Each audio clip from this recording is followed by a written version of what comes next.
नमस्कार, स्वागत है हमारे डेली लाइव न्यूज में। आज हम पहुंचे ग्राम पंचायत राज फुलिया खान के वर्तमान मुखिया माला देवी जी के पैतृक आवास पे। जी हाँ, जानकारी के लिए मैं बता दूं कि जो मेरे बगल में बैठे हुए हैं राजेश तिवारी जी हैं, जो उनके पति सह प्रतिनिधि हैं, जो मुखिया के सारा कार्यभार यही देखते हैं और इनको जनता विकास पुरुष के नाम से जानती है। लेकिन मैं इनसे रूबरू होकर जानना चाहता हूँ कि इन्होंने जो काम किया है वो धरातल पर कितना प्रतिशत इन्होंने उतारा है। तो आइए हम मिलते हैं राजेश तिवारी जी से, जो मुखिया पति सह प्रतिनिधि है। तो सबसे पहले मुखिया जी, मेरे चैनल से जुड़ने के लिए बहुत बहुत धन्यवाद आपको। मुखिया जी, आपसे मैं जानना चाहता हूँ कि क्या आपके विगत 22 साल के कार्यकाल से जनता खुश है? मैं तो पूरा कोशिश किया हूँ जी। और जहाँ तक मुझे लगता है कि यहाँ जनता हमारे पक्ष में है और खुश है। कैसे जानते हैं सर? इसलिए कि अभी तक कोई शिकायत नहीं मिलती है। मेरे द्वारा कार्य जो किया गया है उसमें कहीं किसी प्रकार की कोई गड़बड़ी नहीं है, कोई शिकायत नहीं है। यानी सरकार द्वारा जो भी स्कीम आप बखूबी धरातल पर उतारने का प्रयास किए हैं? एकदम किए हैं। उतरा भी है? उतरा भी है, कार्य किए हैं, हम लोग अच्छा तरीके से काम किए हैं। अब मुझे लेना है आपसे एक छोटा सा स्टेटमेंट, जो माननीय मुख्यमंत्री जी का सपना था, जो ड्रीम प्रोजेक्ट उनका था, नल जल, और उसके साथ में गली नली था। तो मैं आपसे जानना चाहता हूं कि आपके यहाँ वार्ड कितने होते हैं? हमारे यहाँ 12 वार्ड हैं। जी। 12 वार्ड में एक पूरक योजना ली गई है। जी। 2 पूरक योजना ली गई है, जिसका एक का काम फाइनल हो चुका है। 12 वार्ड में 12 वार्ड का काम फाइनल है, जिसमें 8 का एमबी हो चुका है। 4 जो नल जल का जो योजना है वो उसमें बहुत तीव्र गति से काम हो रही है। मैंने काम अभी चल रहा है? हाँ, काम चल रहा है। लगभग कितने दिनों में हो जाएगा? 10 से 15 दिन के अंदर में सबका काम फाइनल हो जाएगा। 10 दिन के अंदर में सबका काम फाइनल हो जाएगा। चूंकि कोरोना काल है, इसमें मजदूर की थोड़ा सा दिक्कत है, सामान लाने जाने में दिक्कत है, इसके चलते हम बताए हैं आपको 10 दिन, लेकिन 10 दिन के भीतर यह काम पूर्ण हो जाएगा। चलिए, जो नल का जल गिरता है वो तो लोग अपने यूज के लिए अपने अपने पात्र में, बर्तन में, बाल्टी में, केन में भर तो लेते हैं, यूज करते भी हैं, लेकिन जो एक्स्ट्रा पानी होता है वो कहाँ निकलता है सर? अभी हम लोग जो नल जल का जो मैंने पानी का समय जो फिक्स किए हैं तो 2 घंटा सुबह और मेरा प्रश्न ये नहीं था सर, मेरा प्रश्न था कि जो लोग पानी भरने जाते हैं, हर दरवाजे पर अपने नल जल का काम किया है, तो लोग तो वहां से भरेंगे ना पानी जी। तो भरने के बाद जो अतिरिक्त जल होता है, जो बाल्टी से अबव हो जाता है, एक्स्ट्रा पानी कहीं गिर जाता है, तो वो पानी कहाँ जाता है? वो पानी तो उसके लिए कोई सुखता का व्यवस्था भी नहीं किया गया। नली नहीं बनवाया? ना, नली नहीं बनाया। नली क्यों नहीं बना सर? नली नहीं बना क्योंकि मैंने उसके लिए कोई व्यवस्था नहीं था। तो 7 निश्चय के तहत ही तो गली नली और नल जल दोनों था। मैंने प्रत्येक परिवार में अलग अलग तरह से मैंने जो नल लगाया गया है, तो एक तरफ से नाला निकालना संभव नहीं था। जैसे सामूहिक नाला ही हो। हाँ, सामूहिक नाला का हमारे यहाँ एक जगह था 2 नंबर वार्ड में, वहाँ हम लोग बनवा के उसको पूरा कर चुके हैं। वो किस विभाग से बना है? यही 7 निश्चय से बना है। 7 निश्चय से। पंचम से कौन से काम हुआ है सर? आंगनबाड़ी का 2 आंगनबाड़ी का मरम्मत का काम किया गया है और सामुदायिक भवन का मरम्मत काम किया गया है। सर, जो आंगनबाड़ी किस गांव में पड़ता है? आंगनबाड़ी वार्ड संख्या 4 बालदेव पंडितवा में है और एक आंगनबाड़ी आपको वार्ड संख्या 8 में है। जी।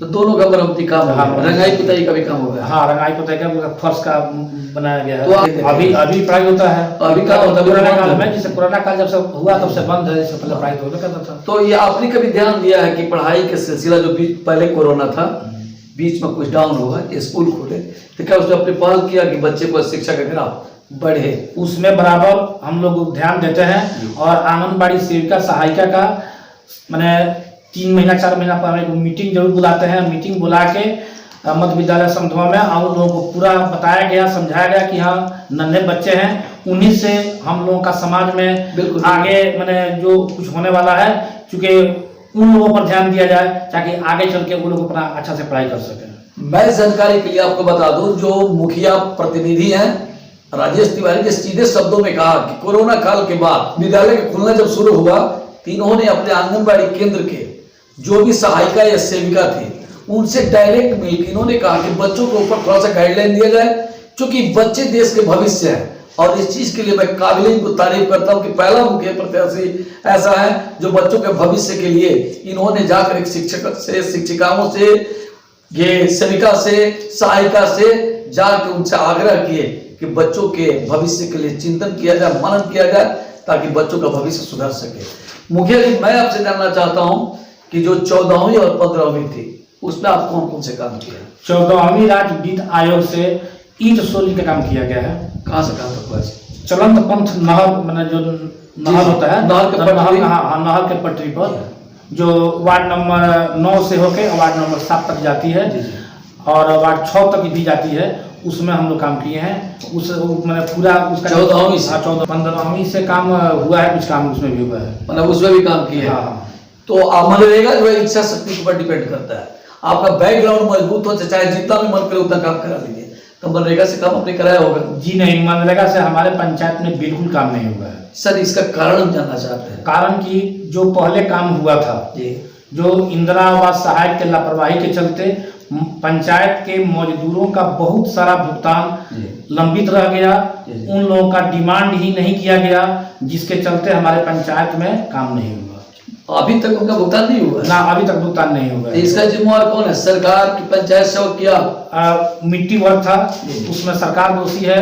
सरकार का गाइडलाइन आ गया कि मिट्टी काम नहीं करना है, मिट्टी वर्क नहीं हुआ, उसका साइट नहीं खुला, जिसके चलते उन लोगों का भुगतान नहीं हुआ। अब क्या करेंगे उनके लिए? अब हम बार बार पीओ साहब से, डीडीसी से आवेदन देके हम रिक्वेस्ट किए हैं कि भाई जो उन लोगों का बकाया भुगतान है, उन लोगों का भुगतान हो जाए, ताकि फिर मजदूर अपने काम पर लौटे, अपना काम। लेकिन जब मनरेगा के माध्यम से किसी मजदूर का भुगतान नहीं होता है, तब पुनः उस मजदूर के बुलाने के बाद मजदूर काम पे नहीं आएगा। ये बात बहुत ही कड़वी सच है कि जो आपने कहा है कि जब भुगतान उनका नहीं हुआ तो आएंगे नहीं। तो मैं आपसे जानना चाहता हूँ मुखिया जी कि इतना सारा काम जब आप कर लिए हैं, तो आगामी चुनाव भी आपके सामने है, तो उस पर कौन सा मुद्दा लेके आप उतरने वाले हैं? जब सारा विकास कर ही लिए हैं, तो मुद्दा क्या बचता है आपके पास? मुद्दा हमारा विकास है और जनता का भरोसा है। जनता मुझे 10 साल से इस काम के लिए रखी है। अगर जनता को पुनः विश्वास होगा कि हाँ, हमारा जो हम लोग अपना जिम्मेवारी जिसके ऊपर सौंपे थे वह व्यक्ति काम लायक है, तो वह जिम्मेवारी मुझे फिर जनता सौंपेगी। जनता आप ही के ऊपर क्यों विश्वास इतना करे? यह चुनाव है, चुनाव है। इस चुनाव में जो भी उम्मीदवार आएंगे, जनता उसमें चुनेगी। अगर हम उसके लायक होंगे तो जनता हमें चुनेगी। नहीं सर, वो बात आपने नहीं कहा कि हमारा काम कार्य ठीक है, मैंने विकास किया है, तो जनता मुझे चुनेगी। तो जब ऐसा बात आपने कहा है, तो फिर अपने प्रत्याशियों को क्यों तुलना आप करते हैं? तुलना इसलिए करते हैं कि जनता उसमें चुनाव न करेगी मेरे काम के लायक कौन है। अगर जनता ये समझेगी कि ना इस मुखिया से ज्यादा बेहतर अमुक आदमी है, तो लोग उसी को चुनेगा। लेकिन आपके 10 साल का विकास कार्य क्या होगा? हमारे 10 साल का विकास का वही तो परिणाम मुझे जनता देगी। बिल्कुल बिल्कुल, जनता मुझे वही देगी। तो जनता से क्या उम्मीद रखते हैं सर? जनता तो जनता है ना, भगवान है, मालिक है। उसका जो न्याय होगा वो मेरे पक्ष में होगा, तो मुझे पूर्ण विश्वास है। तो जनता को कोई संदेश देना चाहेंगे हमारे चैनल के माध्यम से? जनता भी आपको देख रही है। अभी यह जो समय है, इस समय में यही संदेश देना है कि जनता अपना ख्याल रखे और इस कोरोना काल में अपना बचाव खुद करे, मास्क लगाए, 2 गज का दूरी अपनाए और स्वस्थ रहे, अपने परिवार का ख्याल रखे। पहले मुखिया जी के प्रतिनिधि ऐसे मिले हुए हैं जिन्होंने खुले शब्दों में कहा कि वोट मुझे नहीं चाहिए, मुझे जनता की सुरक्षा चाहिए, यानी 2 गज की दूरी और मास्क जरूरी। इनका भी नारा वही है, जिसमें पब्लिक सुरक्षित रहेगी तो चुनाव होगा, और जब सुरक्षित रहेगी नहीं तो चुनाव का प्रश्न ही बनता है। इसलिए सबसे पहले सुरक्षा का कवच सबको एक दूसरे के लिए बंधा होगा। घर में रहे, सुरक्षित रहे। तो जो भी मुखिया जी के लिए अपडेट मिलेगा हम आपको देते रहेंगे। फिर मिलेंगे एक नए चेहरे के साथ, तब तक के लिए नमस्कार।